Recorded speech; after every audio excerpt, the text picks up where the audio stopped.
ফেসবুকে ইদানিং কিছু দরবেশের ভিডিও চোখে পড়ে। তারা আবার নিজেদেরকে কন্টেন্ট ক্রিয়েটর ভাবে। তাদের কন্টেন্ট শুধু একটাই, যে আমার এই ভিডিওতে আপনি লাইক কমেন্ট শেয়ার করুন আর প্রতিদিন 500 করে ফলোয়ার নিয়ে যান। আমি কথা দিচ্ছি ভাই, এটা কি গাছের পাতা যে আপনি ঝোঁক দিলেন আর তত্তর করে ফলোয়ার পড়লো? আমার প্রতিভা যদি না থাকে আপনি ফলোয়ার নিয়ে আসতে পারবেন? আমরা যারা নতুনরা এই প্ল্যাটফর্মে কাজ করছি, এই ধরনের দরবেশের কাছ থেকে আমাদের সাবধান থাকতে হবে। আপনি মনে রাখবেন, আপনার প্রতিভাই আপনাকে সামনের দিকে এগিয়ে নিয়ে যাবে। আপনি নিয়মিত ছবি পোস্ট করবেন, আপনি নিয়মিত মানসম্পন্ন রিলস ভিডিও আপলোড করবেন, দেখবেন সাফল্য একদিন আসবেই। এসব দরবেশের ভিডিওতে লাইক কমেন্ট করে আপনি আপনার যোগ্যতা প্রমাণ করতে পারবেন না।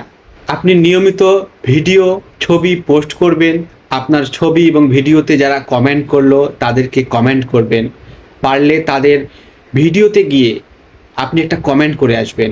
আর যদি পারেন যে 10,000 ফলোয়ারের নিচে বা 10,000 ফলোয়ার যাদের আছে সেই সকল পেজ অথবা প্রোফাইলে আপনি গিয়ে তাদের ভিডিওতে একটা কমেন্ট করে আসবেন, রিপ্লাই কমেন্ট করে আসবেন।